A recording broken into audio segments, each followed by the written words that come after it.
Olá pessoal, tudo bem com vocês? Vamos lá para mais uma aula de organização do Estado e separação dos poderes. Na aula de hoje trataremos sobre o processo legislativo e as suas peculiaridades. Vamos lá? Bom pessoal, com relação ao processo legislativo, juridicamente ele consiste num conjunto coordenado de disposições que vão disciplinar o procedimento a ser observado pelas instituições e aqueles órgãos competentes na produção de leis e de atos normativos que derivam diretamente da própria estrutura constitucional. Sociologicamente, a gente pode definir esse processo legislativo como um conjunto de fatores reais que vão impulsionar e direcionar os legisladores a exercitarem a sua tarefa. A Constituição Federal define o processo legislativo como uma sequência de atos a serem realizados pelos órgãos legislativos. A estrutura vai depender efetivamente de qual espécie legislativa estamos falando. Mas a partir do artigo 59 da Constituição Federal, nós teremos toda a visualização constitucional a respeito dessa estrutura. Nós iniciaremos o estudo desse processo legislativo partindo inicialmente das leis ordinárias, depois passaremos às emendas constitucionais, às leis complementares e, por fim, às medidas provisórias. Apesar de no artigo 59 nós termos ainda alguns outros modelos de estrutura legislativa. É importante observar nessa perspectiva de que sempre que a gente fala de elaboração de norma jurídica, segundo a teoria kelseniana, existem duas estruturas que podem ser visualizadas. Aquilo que a gente chama de norma geral, ou seja, no aspecto amplo, numa leitura mais ampla, seria a própria estrutura da legislação. E normas individuais. Essas normas são direcionadas a um sujeito ou um grupo de sujeitos específicos. Temos exemplos de normas individuais, as sentenças, os autos de infração e imposição de multa, a própria multa de trânsito, são normas individuais, direcionadas a um indivíduo. Um dos processos mais abrangentes do ponto de vista de estrutura legislativa é o processo legislativo ordinário, que vai criar a lei ordinária. Ele, na verdade, se divide em algumas fases. Por exemplo, a fase introdutória, uma fase consultiva e uma fase complementar. O mais amplo processo legislativo e mais completo processo legislativo talvez seja justamente o processo legislativo ordinário. O processo legislativo ordinário, ele tem como a primeira fase, a iniciativa da lei, distribuída entre alguns agentes. Por exemplo, é possível a lei ordinária ser de iniciativa parlamentar ou ser de iniciativa extraparlamentar. De iniciativa parlamentar é uma prerrogativa que a Constituição Federal confere a todos os membros do Congresso Nacional, os deputados ou os senadores da República, que podem apresentar projetos de lei. No que diz respeito à iniciativa extraparlamentar, podemos identificar que a competência dada à Constituição para que se proponha projetos de lei não recai somente sobre o Congresso Nacional. Em algumas circunstâncias, a gente pode identificar que o chefe do Poder Executivo, os tribunais superiores, o Ministério Público ou os próprios cidadãos podem propor iniciativa de lei, podem apresentar projetos de lei.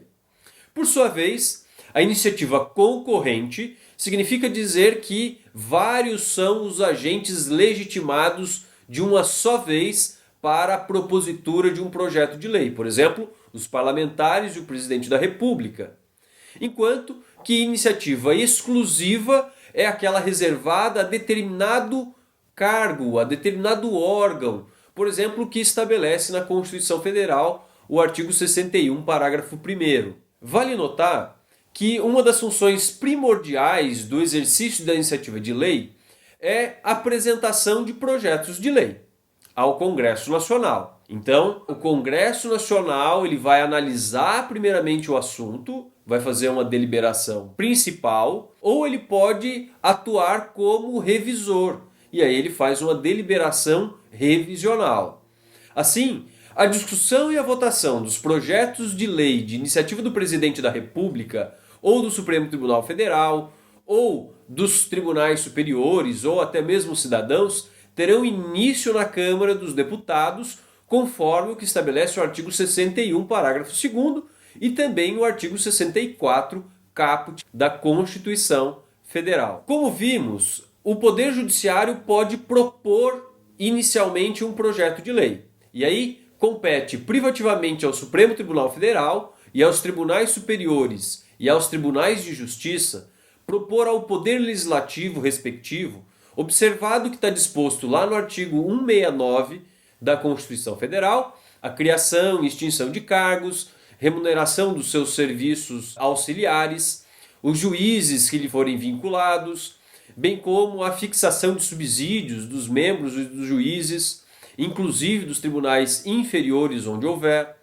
a fixação de subsídios dos ministros do Supremo Tribunal Federal, o teto salarial do funcionalismo, nos termos do artigo 37, inciso 11 da Constituição Federal. Então, a gente tem uma série de competências dadas ao Poder Judiciário para que proponha um projeto de lei, para que dê o pontapé inicial na elaboração legislativa. A iniciativa privativa do Presidente da República está prevista no artigo 61, parágrafo 1º. E aí diz esse parágrafo 1º, são de iniciativa privativa do Presidente da República as leis que fixem ou modifiquem o efetivo das Forças Armadas, e aí o inciso 2º vai basicamente dispor sobre a estrutura administrativa. É possível também o início de uma lei por parte do Ministério Público. Então a Constituição Federal ela dá uma prerrogativa diferente ao Ministério Público, e aí o Ministério Público também poderá propor projetos de lei. Há também a chamada iniciativa popular de lei. A Constituição Federal ela consagra como um instrumento do exercício da soberania popular previsto no artigo 14, inciso 3º.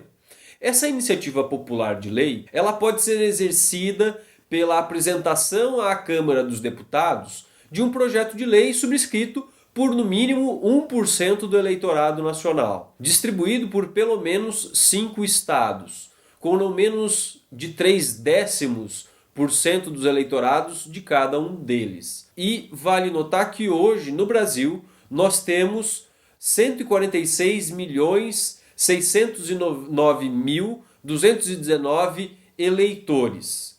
E para que a gente atinja esse 1% do eleitorado, nós teríamos mais ou menos, na verdade um pouco menos de 1,5 milhão de pessoas assinando um projeto.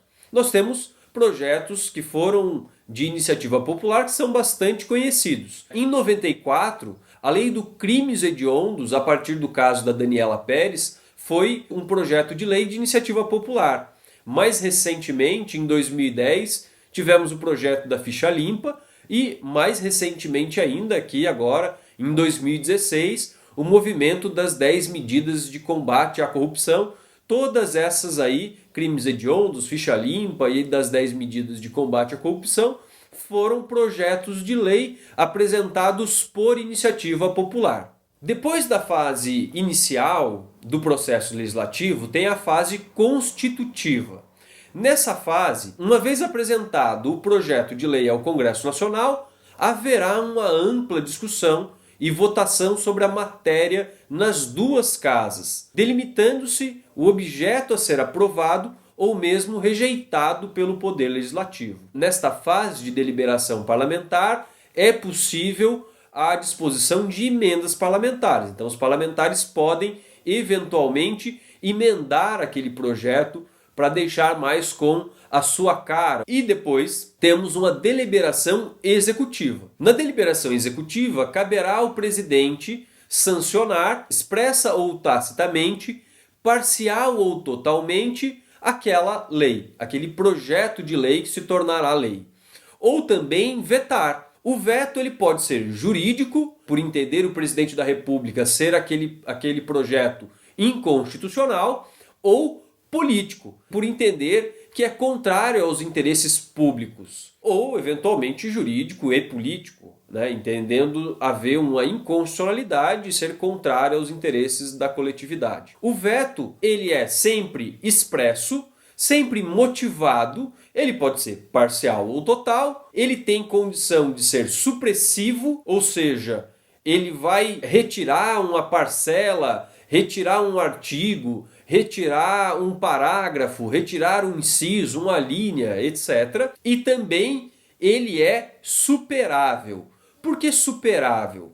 Porque uma vez existindo o veto do presidente da República, esse projeto ele retorna para o Congresso Nacional. E aí o Congresso Nacional poderá, por maioria absoluta, em uma sessão conjunta, em voto aberto, superar o veto do presidente da República, ignorando aquele veto, e aí ele vai encaminhar esse projeto para a publicação, aliás, para a promulgação e para a publicação. A fase complementar, ela compreende então essa promulgação e essa publicação da lei, sendo que a primeira garante a executoriedade da lei, enquanto que a segunda dá publicidade, dá notoriedade àquela lei.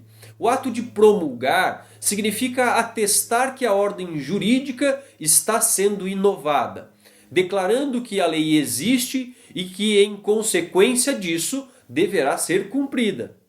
A publicação ela consiste em uma comunicação dirigida à coletividade, que deve cumprir aquele ato normativo. Bom, com relação às emendas constitucionais, o legislador constituinte de 88, ele previu uma possibilidade de alteração lá das normas constitucionais através de um processo legislativo um tanto quanto especial. Essa possibilidade de alteração, ela se dá em razão de que a nossa Constituição é uma Constituição rígida e que fixa uma maneira extremamente dificultosa para que aconteça sua alteração. Isso não impede, então, que ela seja alterada.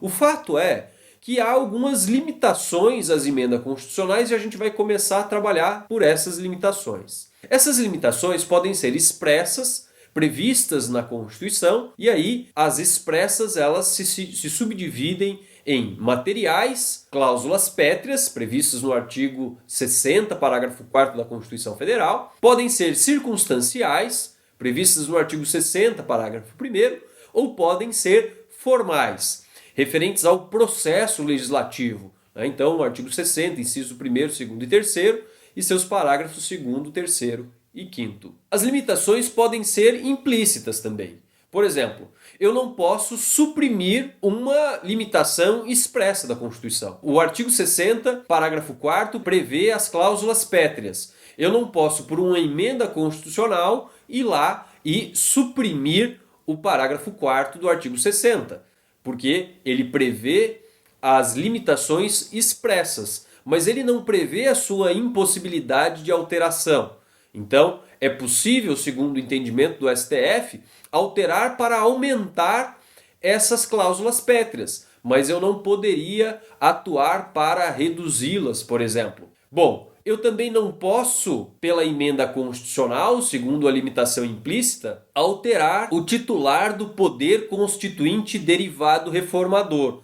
Ou seja, eu não posso alterar o órgão que tem competência para reformar a Constituição, ou para propor, votar, etc., essas emendas constitucionais. A emenda constitucional também tem uma fase introdutória, e nessa fase introdutória pode ser apresentada tanto pelo presidente da República, apresentando um projeto de emenda constitucional, como também a 1/3, no mínimo, e separadamente dos membros da Câmara dos Deputados ou do Senado Federal, e mais da metade da Assembleia Legislativa lá das unidades da Federação. Na deliberação parlamentar, cabe ao Congresso Nacional a votação em 2 turnos, considerando aprovada se obtiver em ambos os 2 turnos, 3/5 dos votos dos respectivos membros. Então, percebam, a votação acontece nas 2 casas do Congresso Nacional,